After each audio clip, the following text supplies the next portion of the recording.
मित्रों, अभी आपको बताया जा रहा था कि भगवान के साथ कैसा संबंध होना चाहिए। भगवान किसको कहते हैं? भगवान कहते हैं एक नियम को, एक कानून को, एक सिस्टम को। लेकिन लोग भगवान को मानते इसलिए हैं कि भगवान हमारा फायदा करा दे। भगवान भी कहता है कि साहब हम तो आपका फायदा करा देंगे, फायदा लेना तो सीखो। अगर भगवान से हमने फायदा लेना सीख लिया तो भगवान हमें फायदा कराएगा। लेकिन हम फायदा लेना कहां जानते हैं? बड़ी अच्छी बात बता रहे थे वे आपको निशांत जी, कि हम तो सौदेबाजी करते हैं, हिसाब किताब करते हैं। 11 बेलपत्तर चढ़ाएं कि 13 चढ़ाएं? पंडित जी बताइएगा, 13 चढ़ाएंगे ज्यादा फायदा होगा कि 11 में फायदा होगा? शिव जी को 1 लोटा से फायदा होगा कि 3 लोटा से फायदा होगा? तो लोटा पोटा का मामला है। यानी टोटल का टोटल हमारे यहाँ जो सिस्टम था उसको हमने समाप्त कर दिया।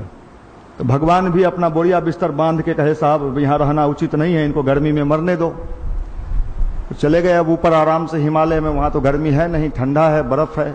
अब गर्मी में आप भोगिए। आप बड़े साइंटिस्ट लोग हैं, केमिस्ट्री पढ़े हैं, मैथ पढ़े हैं, स्टाइलिश हैं बहुत। साहब थोड़ा रोड की गर्मी कम करके दिखाओ। मैं विज्ञान को चैलेंज करता हूं।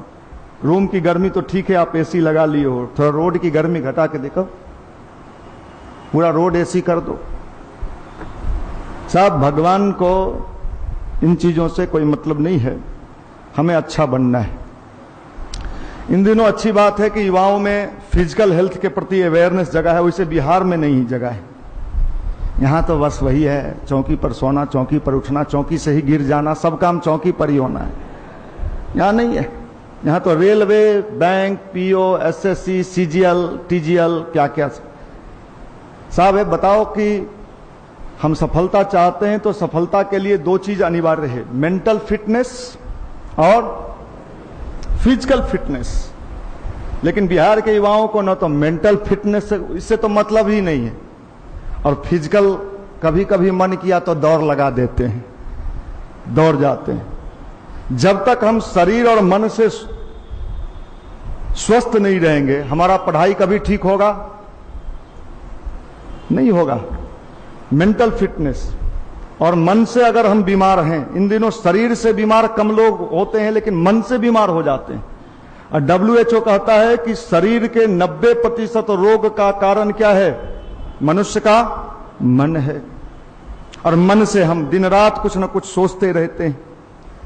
और अपने देश में एक कहावत भी था, मन चंगा तो कठौती। मन चंगा मतलब मन बढ़िया क्वालिटी वाला।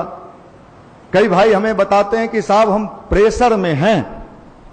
अच्छा, जिंदगी में अगर प्रेशर न रहे तो क्या होगा? कितने लोग इसमें चाहते हैं प्रेशर मुक्त होना? हाथ उठाइए। पढ़ाई बिना प्रेशर के उठाइए, कोई दिक्कत नहीं। कितने लोग चाहते हो प्रेशर मुक्त होना? अच्छा एक बात बताओ साहब, जिंदगी में अगर प्रेशर नहीं रहे, इंजन में अगर प्रेशर नहीं रहे, और आप फुल क्या कहते हो उसको, मोटरसाइकिल को एक्सीलेटर दबाओ, साहब ये तो बढ़ ही नहीं रहा है। क्यों? क्या नहीं है उसमें? आप लोग ऐसा ही जिंदगी चाहते हो, कोई प्रेशर नहीं। पढ़े तो ठीक, न पढ़े तो भी ठीक, नौकरी मिले तो ठीक, न मिले तो कोई बात नहीं, मुर्गी पालन केंद्र खोल देंगे, वो भी नहीं चलेगा, उसके लिए भी प्रेशर चाहिए। देखो, प्रेशर को सिस्टमैटिक करना हमें सीखना होगा। और जो व्यक्ति ये कहता है साहब हम प्रेशर, बहुत लोग कहते हैं, हम जब बात करते हैं कई लोगों से, साहब बहुत प्रेशर में हैं। साहब ओवर प्रेशर हो गया होगा, उसको ठीक कर लो। प्रेशर रहना जरूरी है। ओवर प्रेशर है, प्रेशर कुकर में खाना बनता है, लेकिन जो उसका ओवर प्रेशर होता है वो क्या करता है?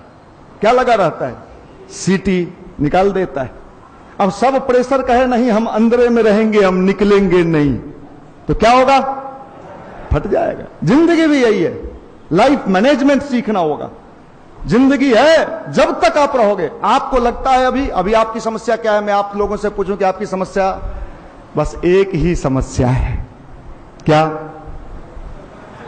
ढुक जाते हैं, चाहे रेल में ढुक जाते, बैंक में ढुक, कहीं ढुके।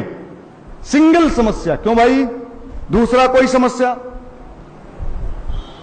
चलो आप ढुक गए, हम लोग यहां टीका चंदन रखे रहते हैं, लोगों को लगाते रहते हैं, फूल माला भी पहनाते हैं, छींटते भी हैं, खुश रहो। लोग चले भी जाते हैं यहां से बड़े प्रसन्न होकर, उस दिन लड्डू उड्डू बांटते हैं कि आज मेरा रेलवे में हो गया। हम लोग भी बड़े खुश होते हैं कि मेरे यहां जो लड़का था उसको रेलवे में हो गया। एक लड़का था हमारे यहां, उसको रेलवे के गार्ड में हो गया। गार्ड में बहुत पैसा है, एक्स्ट्रा टाइम का भी सुनते हैं कि 1 लाख रुपया वो लोग कमा लेता है पर मंथ, अच्छे पद से ज्यादा पैसा वो लोग को। तो गार्ड में उसको हुआ, उस दिन बहुत खुश था। माँ बाप भी उसके गायत्री माता को फूल चढ़ाने आए हुए थे। मैं बता रहा हूं, 1 साल के बाद वो लड़का फिर युवा मंडल में आया।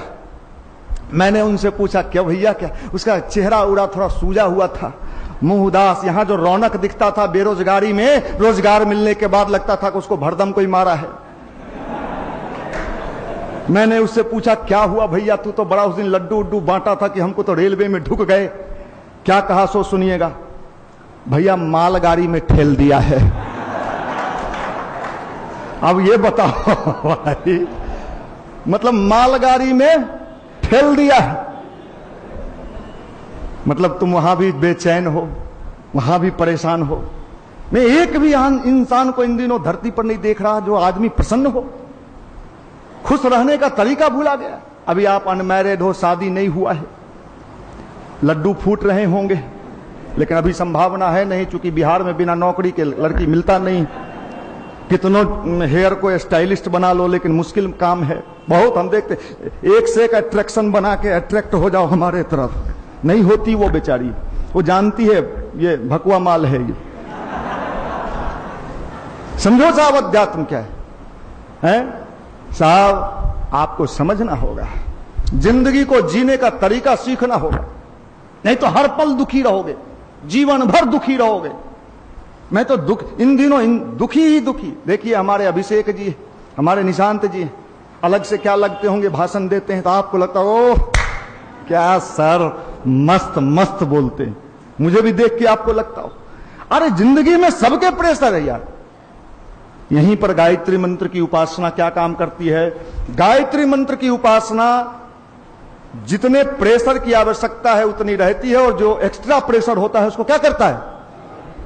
बगल वाले के यहां चले जाओ।